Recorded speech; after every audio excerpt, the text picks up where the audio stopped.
Hello, everyone, and welcome back to the playground. It's so wonderful to have you in this space with me. This is our dedicated place to nurture curiosity, to gently question the automatic default settings in our lives, and to playfully, carefully, and courageously explore what it means to construct a life that it truly feels like it belongs to us. The entire concept of a playground is that it's its domain built for experimentation, not for a polished performance. It is the one environment where the objective is not about getting everything perfect, but simply to try things out.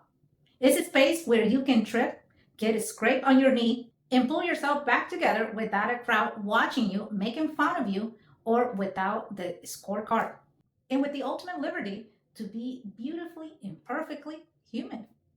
And today we're going to go into the depths of feeling that is an absolute virtue in camouflage. It's a way of being that it can look like achievement, can present stability, and often is praised by our culture. It's the pinnacle of being responsible. But from the inside, it feels like confinement. We're going to talk about the invisible architectures, the design life you currently inhabit, and why, even when every single thing appears flawless from the outside, you have this persistent, knowing sensation that you are trapped. You hold the belief that you are a primary architect of your own existence. And when you look at the evidence on paper, you absolutely are. You are a thoughtful person. You are diligent. You did all the research. You shoulder the responsibility of building a future with the immense seriousness. From an external point, the choices you have made appear deliberated, strategic, and profoundly well considered. It's very likely that people observe your life and believe that you have everything under control. You follow the rules, you did everything right. But if you are being profoundly, radically honest with yourself, in those quiet, unobserved moments, late at night or early in the morning, there is a different narrative playing out. This is the sharp chilling of a major decision looming on the horizon. It's the low, constant hum of dissatisfaction with the life that you already live in. It's the deep tiredness of upholding the role that you select with such a precision, a role that now feels hollow and drained. It's the quiet horror that it creeps in a Sunday afternoon, the somatic gut level knowledge that you have constructed a magnificent cage and have locked yourself inside. It's the persistent nagging question that it haunts the silent spaces. Is really all there is? Even with all your meticulous planning, with all your spreadsheets, and with 5 year plans, the life that you are so painstakingly curating isn't quite the one that you were meant to inhabit. If this is already starting to feel deeply familiar, give this video a like and please let me know in the comments what a specific area of your life feels that is the most like a cage right now.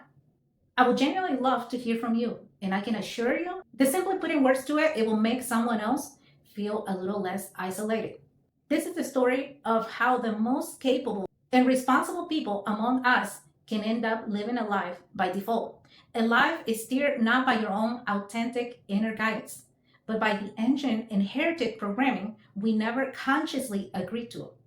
And far more importantly, this is the story on how you can locate the key to that cage and finally begin the work of building a life that is truly, authentically your own.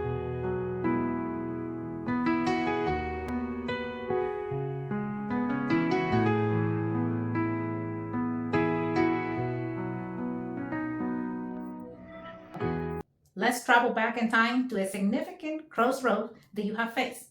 Perhaps it was the classic scenario of two different job offers. One of these offers was, by all objective measures, the correct choice. It came from a deep established, prestigious organization with the name that everyone recognized. It promised a substantial salary, exceptional benefits, and a clear, predictable, linear career path. This was the job that you can announce to your parents and watch a wave of pure relief wash over their face. It was the one that will shine on your professional profile, the one that makes perfect sense on paper.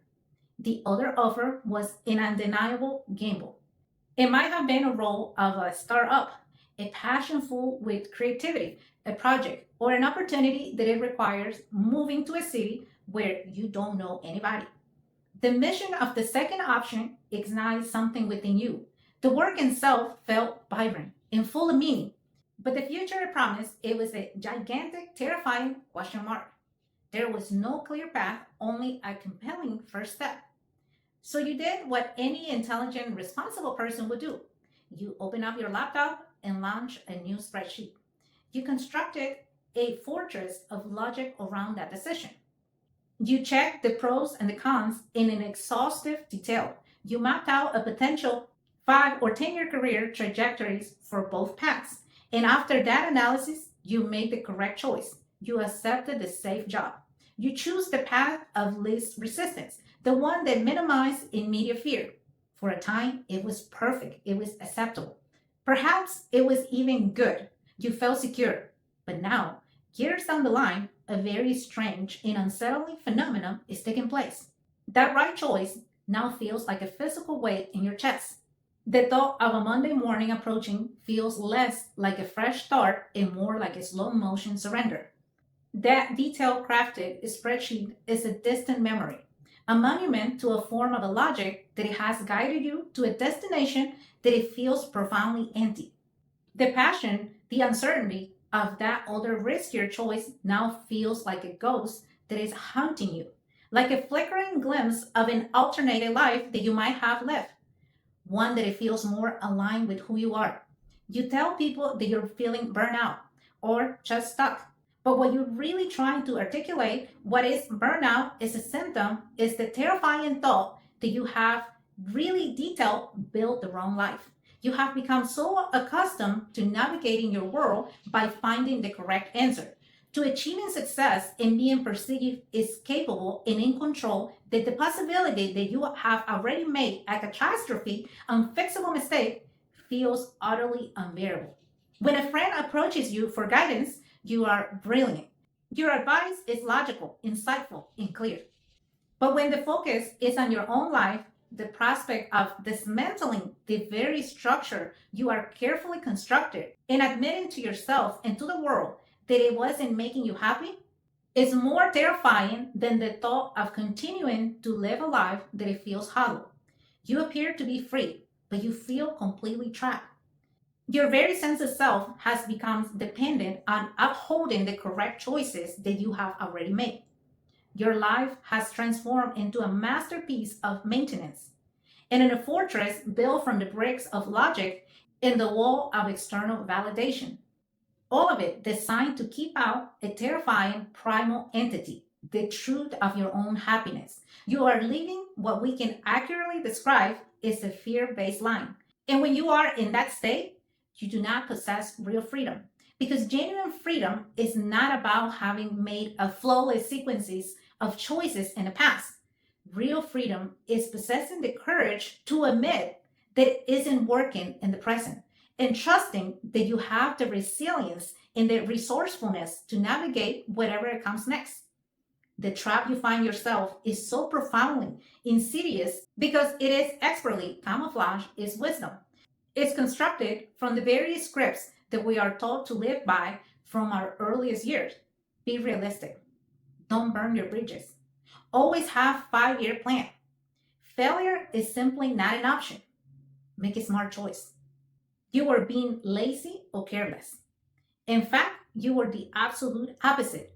You were the master architect of your own life, and you took that role so serious. You followed the blueprint you were handed by society, by your family, by your education. Work hard, be responsible, be rational, suppress your feelings in favor of logic. And for a very long time, this strategy was effective.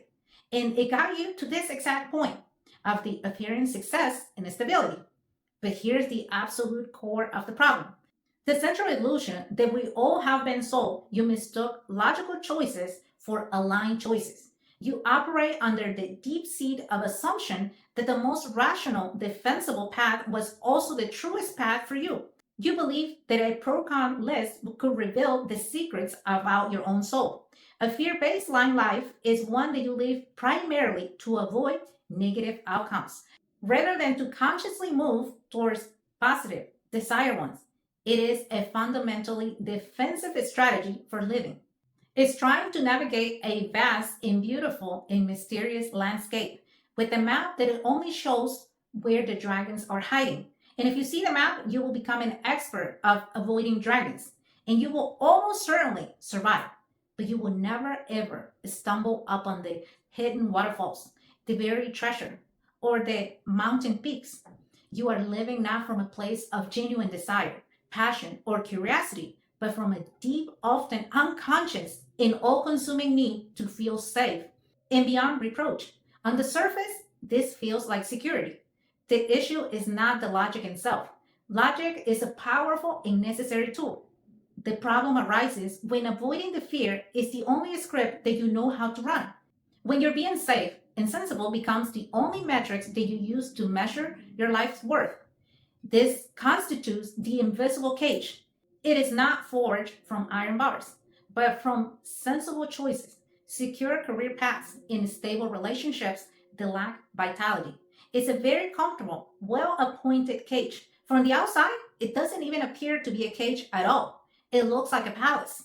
People look at your life with admiration. They ask for your advice on how they can, too, make this a smart choice or a strategic move. You might even find yourself advising others to follow the very same path because it's the only one that you ever known to be reliable and safe. But it's still a cage. And you know it's a cage because of the profound hollowness that inevitably follows a life lived in perfect accordance with logic. You know it's a cage when you choose the partner that everyone in your life approves.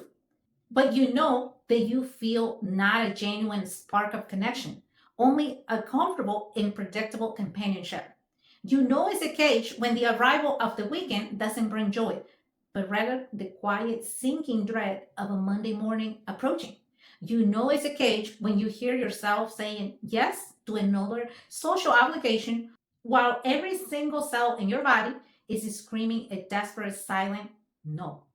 You know it's a cage when the thought of taking a real, uncalculated risk of choosing something purely from your heart without a safety net feels like the entire world will collapse if you make one single wrong move. Does this concept of invisible script resonate with you right now? I'm genuinely curious. What is your personal script is telling you? It is to be perfect, be practical, don't make anyone uncomfortable, or always be productive? Share your thoughts in the comments below. I guarantee you are not the only one operating from that script. And seeing it, writing it out, can be the very first step towards rewriting it. And if these are the kinds of inherited scripts that you want to explore more deeply, make sure you are subscribed so you don't miss any of these conversations. This isn't freedom. This is a highly polished, exceptional, high-functioning, socially applauded survival of a strategy. It's a life that has been detailed, organized, not around joy or purpose, but around the constant, vigilant avoidance of fear. The fear of failure, the fear of judgment, the fear of uncertainty, the fear of being wrong. For so many of us, this entire pattern behavior is the output of a program that it was installed a very long time ago that we learned when we were children. We learned implicitly and explicitly that our safety, our worth, and our acceptance were conditional upon making the right choices. So you sit here now as an adult in this beautiful life that you have selected with such a care, and you have this nagging, persistent question that it haunts the quiet moments, saying, is it? You follow the recipe to the letter, but the final dish tastes like nothing at all. This brings us to a fundamental illusion that we all tend to buy into. It's the belief that when we finally secure the right job, pick the right partner, or move to the right city, we will arrive at the permanent state of peace and happiness. Psychology has a specific name for this deeply human and deeply flawed belief, the arrival fallacy. The feeling of being trapped by your own good choices is not a personal failing. Let me repeat that because it is crucial. It is not a personal failing. It is a predictable, logical outcome of a system that you were taught to master. In order to break free, you must first understand exactly how the cage is wired. is constructed upon three core principles that work in concert to keep you stuck in a loop. The first wire is the one we have just named, the arrival fallacy. This is the deeply ingrained in mistaken belief that achievement, a certain external goal, will finally deliver you the state of lasting happiness. It is the I will be happy when I will be happy when I get this promotion. I will be happy when I buy my house. I will be happy when I lose 20 pounds. We structure our life around this belief, like a donkey perpetually chasing a carrot on the stick. We imagine that when we finally get to the carrot, we will be able to stop running and feast forever in a sun drenched field of contentment. But that is not what is happening. You get the promotion, you bought the house, you achieved the very goal that you were certain that it was the one, that it was the key to feeling wonderful. But then it happened just for a moment. It was a rush of relief, of pride. But then sooner than you expected, that feeling began to fade. The novelty wore off. You look up and you realize there is a simply new bigger carrot dangling even further in the distance. The profound suffering here, it comes not from fading of the feeling, but from what we make it mean. We internalize this experience as a personal failure. Like, what is wrong with me? I have everything I ever wanted. I should be happier. We don't question the validity of the game. We question the core of who we are. And so we double down on maintaining the cage, believing that we just need to decorate it better or to add a new wing. This leads us directly to the second wire, the psychological engine that it forces us to keep running in a place, the hedonic treadmill. This is also known as hedonic adaptation, and it is the well documented that we each have a kind of internal happiness thermostat with a default that is at set point. When you achieve something wonderful, you get a rush of joy, and your internal temperature spikes. But your brain, like a good home thermostat, quickly and efficiently works to bring the temperature back down to what is familiar, the baseline setting. This is an essential adaptive trait that helps us recover from tragedy, but it also means that the major win, that the life you once dreamed about, inevitably becomes the new mundane normal. The job title that once it seemed so incredible, impressive, is now just a job. It's called a treadmill for a very good reason. You are running, achieving, and then running faster and faster. But your internal emotional scenario never actually changes. You are expending immense energy, but going nowhere new. For high achievers, this is a particularly cruel and insidious trap. Your entire identity is built on the foundation of making good choices and succeeding. So when you find yourself feeling empty and numb on this treadmill, your first instinct is to not get off. Your instinct is to believe that you just need to run faster inside the cage that you have already built, that the bigger the achievement will finally break the cycle. Have you ever experienced this? Think about a time that you have achieved a long weighted goal, and then a few weeks or months later, you felt surprisingly a sense of nothing, an emptiness. And if you feel comfortable sharing it, tell us about it in the comments. It is an incredibly powerful way to see how universal and fundamentally human this experience truly is. Now, let's look at the deepest, most primal wire. This is the one that powers the entire system. Let's talk about your nervous system. What we label as feeling trapped or burnout, it is physiological root, a body that is stuck in low-grade chronic state of fight or flight. Think about your body as having a sophisticated and ancient home security system. Your autonomic nervous system, it has a gas pedal, the sympathetic nervous system, designed to fight or flight, and a brake, the parasympathetic nervous system, for rest and digest. When a real tangible threat it shows up, a car swerving into your lane, the alarm blasts through your entire system, flooding you with adrenaline and cortisol. This is brilliant. It saves your life. But here's the problem. For many of us, and specifically those who are responsible, our internal alarm system has become painfully hypersensitive, a past failure, a painful rejection, or a moment of deep shame. It acts now like a break-in. Now the system is so vigilant that it treats the deeper chronic constriction of your current life with the same level of panic as a home invasion. The deep, quiet dread of your safe job, it becomes the burglar. The feeling of being profoundly misunderstood in your stable relationships becomes the burglar. The pressure to uphold your image, it becomes the burglar. Because these threats are abstract, internal, and constant, your alarm system never fully shuts off. You end up living in a state where the sirens are always quietly wailing in the background. This is the hidden engine of your feeling of being trapped.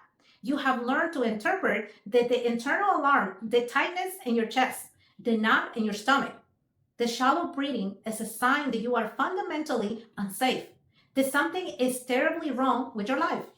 That feeling is not just in your head, it is a physiological reality. Your body is trying to protect you from a threat that it cannot distinguish from real life or death catastrophe. This is precisely why you cannot just think your way out of this feeling. If you recognize this persistent pattern in yourself and want a dedicated expert support in rewiring this system, this is the exact work we do in my coaching practice. You can learn more at therealnextlevel.com. But for everyone here, the core issue remains. You are trying to talk logic to a blaring security alarm, and that is the very heart of the agitation that you feel. If you are still here with me this far into this discussion, you might be feeling a little bit discouraged. Great. So now I'm living in a cage that I built for myself. I'm stuck on happiness treadmill that it goes nowhere. And my body internal alarm system is broken. So how am I ever supposed to feel free? This is where the real work and most importantly, the real hope begins. The answer isn't to devise a better or more sophisticated or more logical plan to escape the cage. It's to finally recognize that the key to that cage was never outside of you in the first place. It has been in your pocket all along. The full solution is more analysis, more spreadsheets, more strategy plans, more 5-year goals, more thinking, and more knowledge. The true solution is to subtract the external noise so that you can finally hear the internal signal. The path to genuine freedom is about building a sense of profound safety inside your own body. Instead of endless trying to be perfect in control of the world outside of it. Think about it this way. You cannot control the weather of your life, but you can learn how to read and trust your inner compass. True freedom is not about having a perfect storm-free life. It's about trusting that you can skillfully navigate your life, storms and all. So what this actually looks like in a day-to-day practice? It involves 3 fundamental shifts in your orientation to yourself and to the world. The first shift is to move from analyzing your life to tuning into your body. For years, your nervous system has been the secret silent driver of your entire experience. It does not need a better escape plan. It needs to know that it's safe now and that you are finally listening to the signals. Before you try to figure out your next big career move or life decision, just sit. Find a quiet space where you will not be interrupted. Close your eyes.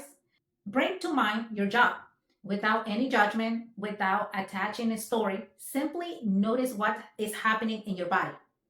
Does your chest tighten or expand? Do your shoulders relax or they go up towards your ears? Is there a sensation of lightness or opening or a sense of heaviness and constriction? Now clear it from your mind. Think about a creative hobby that you love or a person who makes you feel seen. What is the sensation now? These are not woo-woo feelings. They are the primary, most honest data point of your own inner wisdom. The second shift is to tell the truth about what you're really afraid of. The feeling of being trapped is not just about the unfulfilling job. It's about the perceived value of an external safety versus the deep internal soul level needed for authenticity. You need to name the underlying fear that is truly running the show. It's like turning on the light in a dark, scary room that you have been avoiding.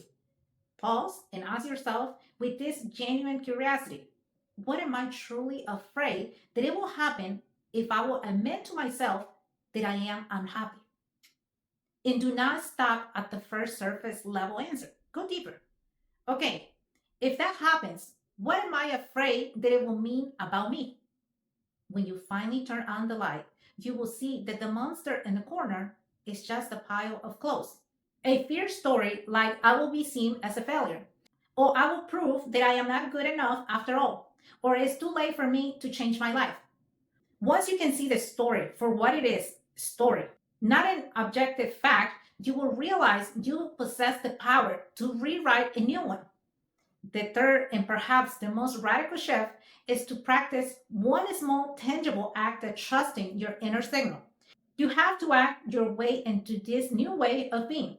This is exactly like building a muscle at the gym. You start with a small, manageable way and you build trust through consistent reps.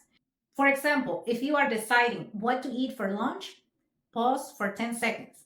Instead of defaulting to what you think you should eat, check in and see what your body actually wants. Following that quiet desire is one rep. And if you feel a sudden illogical impulse to take a different route home from work, just do it without needing to justify the extra 5 minutes. That's one rep. And if you are with a group of friends and they ask what everyone wants to do and you actually have an opinion, gently state it. Instead of defaulting to the easy that I'm good with whatever, that's one rep when you voice it out. If your body is screaming that it is tired, allow yourself to take a genuine 10-minute break instead of pushing through with more coffee. That is one rep. Each time you perform one of these smallest acts, you are casting a vote for self trust. You are actively, tangibly providing to your internal security alarm system that listening to yourself does not lead to catastrophe. You are slowly, patiently chipping away at the bars of the cage. If this section was particularly helpful for you, please consider sharing this video with someone in your life who might need to hear this message. This is the real choice, the one you get to make moment by moment. The central question of your life slowly changes from what is the right thing to do to what it feels true for me right now. It is the deep embodied understanding that your unique, authentic path is built by the sum of thousands of small aligned choices, not a single monumental correct one, which frees you from the paralyzing fear of having made a wrong move in the past. You learn to believe that you are resourceful enough to handle any outcome, which is releases you from the impossible, exhausting task of trying to control the future. You finally internalize that clarity that it comes from a small embodied actions, not from endless circular thought. This new way of being is better, not because it's easier at first. It will feel much, much harder and more uncertainty. It is better because it leads to an aligned life, not just a correct one. It leads to sustainable energy, not a life sentence of chronic burnout. It turns freedom from a distant destination that you have to earn into an experience that you can have it right here, right now. This journey from analysis to alignment, from external validation to internal trust, from a constant feeling of being trapped to a life experience of freedom, is the quiet, courageous, and deeply personal work of a lifetime. It is the sacred process of unlearning the scripts that help you survive in the past so that now you can finally learn the patterns that it will help you truly live in your present. It is about the profound and liberating realization that the true wisdom is not located just in your head. It is distributed through your entire body, your entire being, waiting to be listened to. If this message is landing for you, if you feel that quiet stirring of recognition deep in your chest, I want to invite you to take 1 single second right now. Just pause with me if it feels okay and if it's safe for you. Take one conscious and deep breath. It is slow inhale through your nose, feeling your belly and your ribs expand in all directions. And then a long, slow, audible exhale through your mouth. Let your shoulders drop away from your ears. Unclench your jaw. Feel the weight of your body. For just this one moment, you don't have to fix anything. You don't have to figure anything out. You just have to be here, safe in your own body. The part of you that is so deeply exhausted from upholding a life that it does not quite fit to serve this moment of peace, of rest. Your freedom is not hiding in some future, in a better version of your life. It is not in a different job or a different city. It's right here, in this breath, and the next one, and in the one after that one. If this is the kind of conversation you need more in your life, please make sure you're subscribed and hit the notification bell so you don't miss our next time together here in the playground. Give this video a like if it helped you in some way today. And for those of you who want to take this work to the next level, you can explore my coaching opportunities at therealnextlevel.com. Remember, you are not broken or a failure. You are not truly trapped. You have just been expertly living by a map that it led you into a beautiful cage of your own design. But you still hold the key, and you get to choose in every moment to use it. You get to choose to listen it to yourself, to your body. Be gentle with yourself. Thank you so much for joining me today, and I will see you on the next episode. Yellow diamonds in the light.